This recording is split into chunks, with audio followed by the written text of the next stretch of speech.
अस्सलाम वालेकुम स्टूडेंट्स, मैं हूं मुस्तजाब हैदर, आपका फ़िज़िक्स टीचर। हम लोग पढ़ रहे हैं चैप्टर नंबर 10 और आज उस चैप्टर नंबर 10 का आखिरी लेक्चर है जिसमें हम लोग देखेंगे कि अगर हमारे पास ऑप्टिकल फ़ाइबर्स मौजूद होते हैं और उसमें हम डाटा एक जगह से दूसरी जगह भिजवाना चाहते हैं तो क्या ऐसे पॉसिबल फैक्टर्स हैं जो कंट्रीब्यूट करते हैं पावर लॉसेस की तरफ। किस तरह से पावर जो है वो लॉस होती है हमारे ऑप्टिकल फ़ाइबर्स में, उसके प्रिवेंटिव मेजर्स क्या हो सकते हैं, हम पावर लॉसेस को किस तरह से कम कर सकते हैं।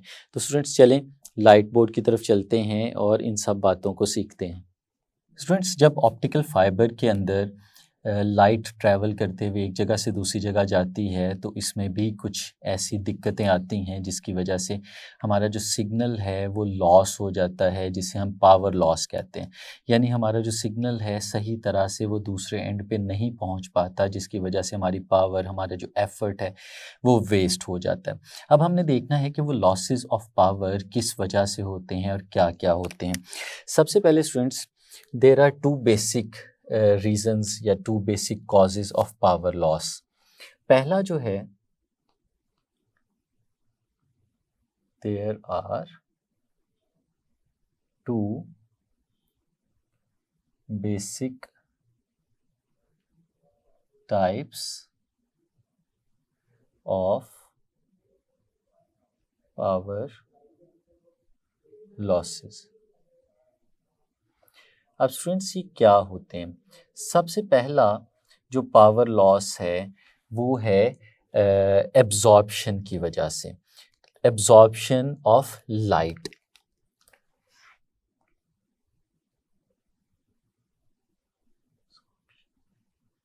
ये एब्जॉर्प्शन क्या है? स्टूडेंट्स इमेजिन करें कि हमारे पास ऑप्टिकल फाइबर है और उस ऑप्टिकल फाइबर के अंदर हम लोगों ने लाइट जो है उसका सिग्नल आगे की तरफ भेजा। ऑल दो हमारी कोशिश होती है कि हमारा जो ऑप्टिकल फाइबर है वो बहुत ज़्यादा प्योर मटेरियल का बना हो, बिल्कुल प्योरीफाइड हो, उसमें इम्प्योरिटीज़ कम से कम हो। लेकिन अगर कोई इम्प्योरिटीज़ उसके अंदर मौजूद हों तो वो इम्प्योरिटीज़ क्या काम कर सकती हैं? लेट्स सपोज स्टूडेंट्स, इसकी एक एग्जांपल हम यहीं पे देखते हैं कि इमेजिन करें यहाँ पे स्टूडेंट्स, ये हमारे पास एक ऑप्टिकल फाइबर की रिप्रेजेंटेशन है। इस ऑप्टिकल फाइबर के अंदर हमारी जो लाइट है वो ट्रैवल करते हुए जाती है, लेकिन इस ऑप्टिकल फाइबर के अंदर कुछ जगहों के ऊपर एटम्स मौजूद हैं, यानी इम्प्योरिटीज़ मौजूद हैं। लेट्स सपोज यहाँ पे स्टूडेंट्स हमारे पास कुछ इम्प्योरिटीज़ थी, यहाँ पे हमारे पास कुछ इम्प्योरिटीज़ थी। अब जब लाइट इसके अंदर हम लोग एंटर करेंगे तो हमें पता है कि क्रिटिकल एंगल से बड़े एंगल पे हमने लाइट एंटर करनी होती है और फिर वो लाइट ट्रैवल करते हुए आगे जाती है। लेट्स सपोज स्टूडेंट्स, हमारे पास जो लाइट थी वो इस तरह ट्रैवल करते हुए जा रही थी और जाते जाते वो इस इम्प्योरिटी से यहाँ पे टकरा जाती है। अब स्टूडेंट्स हमें पता है कि ये तो किसी भी मटेरियल की प्रॉपर्टी है कि जब लाइट उसके ऊपर टकराती है तो वो लाइट का कुछ हिस्सा एब्जॉर्ब कर लेता है और कुछ हिस्सा रिफ्लेक्ट भी कर सकता है। तो अगर ये इम्प्योरिटी यहाँ पे इस फॉर्म में हो कि जब लाइट इसके ऊपर पड़ी है तो ये सारी की सारी लाइट को एब्जॉर्ब कर ले या लाइट के कुछ हिस्से को एब्जॉर्ब कर ले, तो लाइट आगे नहीं जा पाएगी। और जब लाइट आगे नहीं जाएगी तो इसका मतलब है हमारा ये सिग्नल जो था वो यहीं पे डिसरप्ट हो गया, यहीं पे टूट गया, अब ये आगे नहीं जाएगा। और सिग्नल आगे नहीं जा रहा तो इसका मतलब है हमारा डाटा जो है वो अब आगे नहीं जा रहा, वो यहाँ पे रुक गया है। तो ये स्टूडेंट्स हमारे पास पावर लॉस हो गई, जो सिग्नल था वो ज़ाया हो गया हमारे पास। इसी तरह से स्टूडेंट्स जो हमारे पास सेकंड टाइप है वो क्या है? वो है स्टूडेंट्स हमारे पास स्कैटरिंग।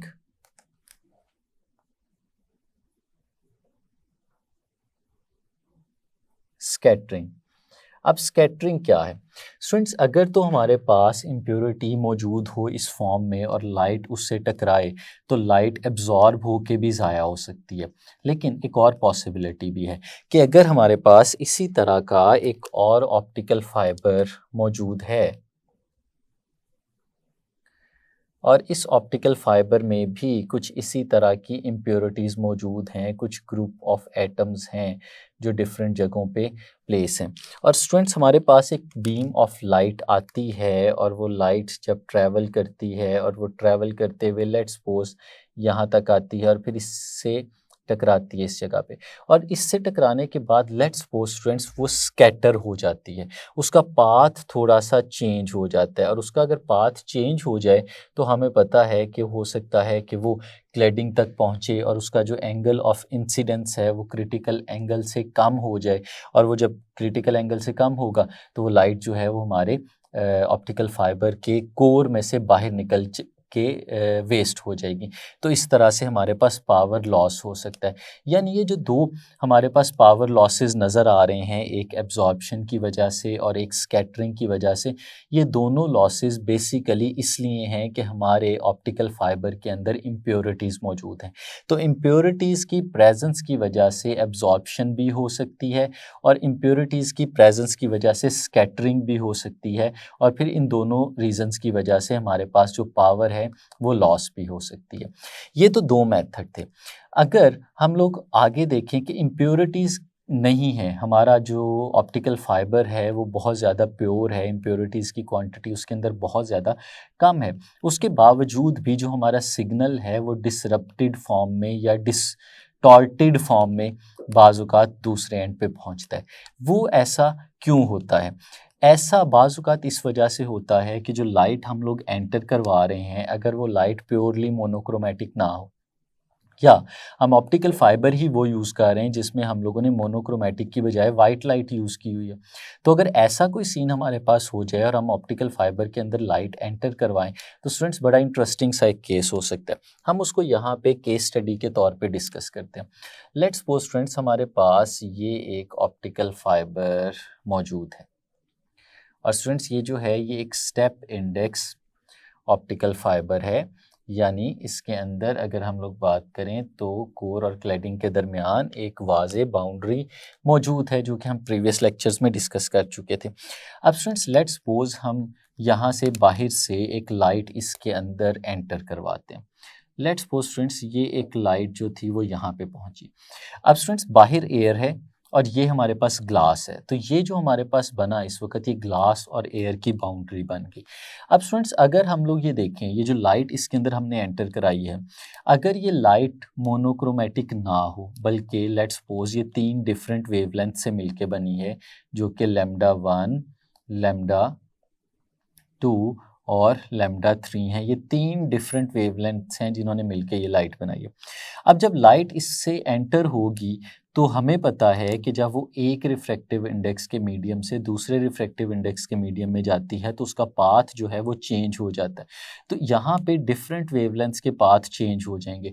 लेट्स सपोज स्टूडेंट्स एक वेवलेंथ जो है वो यहाँ पे, एक वेवलेंथ जो है वो यहाँ पे, और एक वेवलेंथ जो है वो यहाँ पे जाके टकराती है। हालांकि ये 3 डिफरेंट वेवलेंथ्स हैं, लेकिन तीनों डिफरेंट वेवलेंथ्स जो हैं वो क्रिटिकल एंगल से बड़े एंगल पे ही टकरा रही हैं। लेकिन पीछे से जो सिग्नल था वो एक सिंगल सिग्नल था, लेकिन जैसे ही वो ऑप्टिकल फाइबर के अंदर एंटर हुआ है तो वो एक सिग्नल जो है वो 3 डिफरेंट सिग्नल्स के अंदर कन्वर्ट हो गया। अब स्टूडेंट्स ये तीनों जो लाइट की रेज़ हैं जिस एंगल पे यहाँ पे पहुँची हैं उसी एंगल पे ये टकराएंगी और ये आगे की तरफ चली जाएंगी। स्टूडेंट्स हमें पता है कि एंगल ऑफ इंसिडेंस और एंगल ऑफ रिफ्लेक्शन ये हमेशा बराबर होते हैं। अब स्टूडेंट्स अगर हम इनके पाथ्स को देखते हैं यहाँ पे, तो स्टूडेंट्स हमें नज़र आता है कि जो एक रे है, जो एक वेवलेंथ है वो पहले पहुँच जाएगी और एक वेवलेंथ बाद में पहुँचेगी। अब स्टूडेंट्स जब एक सिग्नल इस ऑप्टिकल फाइबर के अंदर एंटर हुआ और एंटर होने के बाद वो छोटे छोटे हिस्सों में डिवाइड हो गया, और ये जो छोटे छोटे हिस्से जब दूसरे एंड पे जाके हमें मिलेंगे तो उन दूसरे एंड पे इन सब ने इकट्ठे नहीं मिलना, बल्कि ये सारे हिस्से अलग अलग दूसरे एंड पे पहुंचेंगे, क्योंकि सबका पाथ जो है वो डिफरेंट है। तो स्टूडेंट्स इस केस में फिर क्या होगा, हमारे पास जो सिग्नल है वो डिस्टॉर्टेड फॉर्म में मिलेगा। हमारे पास जो सिग्नल है जिस तरह से हमने भेजा हुआ था, जिस तरह से हम दूसरे एंड पे पहुंचाना चाहते थे, वो सिग्नल हमें दूसरे एंड पे उस तरह से नहीं मिलेगा, बल्कि वो बिखरा हुआ और डिस्टॉर्टेड फॉर्म में हमें मिलेगा। तो ये स्टूडेंट्स एक डिसएडवांटेज हो सकता है अगर हम लोग यहाँ पे यूज़ करते हैं एक ऐसी लाइट जो कि मोनोक्रोमैटिक नहीं है, और जो हमारा ऑप्टिकल फाइबर है वो एक स्टेप इंडेक्स ऑप्टिकल फाइबर है। लेकिन स्टूडेंट्स अगर हम इसको स्टेप इंडेक्स की बजाय हम लोग ये देखें कि हमारा जो ऑप्टिकल फाइबर है वो ग्रेडेड इंडेक्स है। लेट्स सपोज स्टूडेंट्स, ये मैं आपके सामने ऑप्टिकल फाइबर बना रहा हूँ और ये ऑप्टिकल फाइबर स्टूडेंट्स आपने इमेजिन करना है कि ये ग्रेडेड इंडेक्स है। अब ग्रेडेड इंडेक्स का मतलब हमें पता है कि जो उसका जो डेंसिटी है वो सेंटर में ज़्यादा होती है और जो आहिस्ता आहिस्ता बाहर चलते जाते हैं वो डेंसिटी कम होती जाती है। इमेजिन करें ये फिगर जो है वो डेंसिटी को रिप्रेजेंट कर रही है। ये जो एरो है इसका मतलब स्टूडेंट्स ये है कि ये जितना थिक है उतनी डेंसिटी ज़्यादा है और जितना ये थिन होता जा रहा है उतनी डेंसिटी कम होती जा रही है। तो इसका मतलब है कि इसके सेंटर में सबसे ज़्यादा डेंसिटी है और जैसे ही हम सेंटर से बाहर की तरफ चलते जा रहे हैं इसकी डेंसिटी कम होती जा रही है। इसी तरह का मामला यहाँ से भी ऊपर की तरफ हो रहा है कि जैसे जैसे हम सेंटर से इसके एज की तरफ मूव करते चले जाते हैं वैसे वैसे डेंसिटी जो है वो कम होती जाती है। अब स्टूडेंट्स अगर इस तरह का हमारे पास केस हो और उसके अंदर हम इसी तरह की एक लाइट को एंटर करवाएं तो इस केस में क्या होता है। इमेजिन करें स्टूडेंट्स कि ये हमारे पास एक बीम ऑफ लाइट थी जिसमें वही 3 लाइट्स मौजूद थी। जब स्टूडेंट्स हमने इसको इसके अंदर एंटर करवाया तो ये जो 3 लाइट्स हैं, जो 3 डिफरेंट वेवलेंथ्स हैं, जब ये इसके अंदर पहुंचेंगी तो यहाँ पे भी वही मामला होगा कि ये तीनों वेवलेंथ्स स्टूडेंट्स एक दूसरे से अलग होना शुरू हो जाएंगी। जब ये अलग होंगी स्टूडेंट्स तो कुछ इस तरह से एक वेवलेंथ, कुछ इस तरह से दूसरी वेवलेंथ और कुछ इस तरह से ये तीसरी वेवलेंथ एक दूसरे से अलग हो जाएगी। लेकिन स्टूडेंट्स हमें पता है कि डिफरेंट रिफ्रैक्टिव इंडेक्स होने की वजह से जो स्पीड है वो भी डिफरेंट होती है। जितना रेयर मीडियम होता है उतनी ज़्यादा स्पीड होती है और जितना डेंसर मीडियम है उतनी स्पीड कम हो जाती है। तो ये जो वेवलेंथ सबसे ऊपर गई थी स्टूडेंट्स ये अपना पाथ ट्रैवल करते करते यहाँ तक आएगी और जो उससे कम वाली थी इसकी स्पीड रिलेटिवली कम होगी और ये इधर पहुंचेगी और इसकी स्पीड रिलेटिवली कम होगी और ये इधर पहुंचेगी। अब स्टूडेंट्स होगा क्या कि 3 वेवलेंथ्स अलग अलग तो हुई लेकिन तीनों वेवलेंथ क्योंकि 3 डिफरेंट रिफ्रैक्टिव इंडेक्स वाले हिस्सों में से रिफ्लेक्ट हो रही थी और टोटल इंटरनल रिफ्लेक्शन भी हो रही थी इनके अपर पार्ट से। तो स्टूडेंट्स उसकी वजह से हो क्या रहा है, उसकी वजह से ये हो रहा है कि डिफरेंट पाथ ट्रैवल किया है और डिफरेंट स्पीड्स के साथ वो पाथ ट्रैवल किया। तो इनका जो स्टार्टिंग पॉइंट यहाँ पे नज़र आ रहा है और जो इनका एंडिंग पॉइंट हमें नज़र आ रहा है वो एंडिंग पॉइंट सेम हो जाएगा। इसी तरह से जब ये आगे जाएगी तो स्टूडेंट्स ये वेव इस तरह से यहाँ पे पहुँची, जो दूसरे वाली थी वो यहाँ पे इस तरह पहुँची और जो तीसरे वाली थी वो यहाँ पे इस तरह पहुँची। यानी स्टूडेंट्स होगा क्या कि ये जो तीनों वेवलेंथ्स एक दूसरे से अलग अलग हो गई हैं, ये अलग अलग ट्रैवल करेंगी लेकिन क्योंकि सेंटर में डेंसिटी ज़्यादा है वहाँ पे स्पीड कम होगी। जैसे जैसे किनारे की तरफ चलते जा रहे हैं वैसे वैसे डेंसिटी कम होती जा रही है तो स्पीड ज़्यादा होती जा रही है। तो चाहे किनारे वाली वेव ने ज़्यादा डिस्टेंस ट्रैवल किया है लेकिन उसकी स्पीड भी ज़्यादा होगी और जो सेंटर वाली है उसने कम डिस्टेंस ट्रैवल किया है लेकिन उसकी स्पीड भी कम होगी। तो अल्टीमेटली जो उनका पाथ है वो सारा एक जितने टाइम में ट्रैवल होगा। यानी इकट्ठी एंटर हुई थी और इकट्ठी ये बाहर निकलना शुरू कर देंगी। तो जब ये इकट्ठी एंटर होके इकट्ठी बाहर निकल रही होंगी तो इसका मतलब है जो प्रॉब्लम हमें ऊपर वाली ऑप्टिकल फाइबर के अंदर नज़र आ रही थी स्टेप इंडेक्स में कि हमारा जो सिग्नल है वो डिस्टॉर्टेड फॉर्म में मिल रहा था, वो वाली चीज़ यहाँ पे इस केस में नहीं होगी। यहाँ पे हमारे पास वो जो लाइट्स हैं वो दोबारा वापस मिल जाती हैं। तो इसका मतलब क्या हुआ कि अगर हम लोग इस तरह के डिस्टॉर्टेड सिग्नल से बचना चाहते हैं और अपने डेटा को लॉन्ग डिस्टेंस पे भिजवाना चाहते हैं तो उसका एक आसान तरीका क्या है कि हम लोग स्टेप इंडेक्स फाइबर की बजाय हम इस तरह का एक ग्रेडेड इंडेक्स फाइबर यूज़ कर लें जिसके अंदर वेवलेंथ्स जो हैं वो डिफरेंट पाथ्स ट्रैवल करने के बावजूद भी स्पीड के डिफरेंट होने की वजह से एक साथ एंटर होते हुए एक साथ बाहर निकले और हमारे सिग्नल के अंदर डिस्टॉर्शन बिल्कुल ना आए। तो स्टूडेंट्स ये था लॉसेस ऑफ पावर।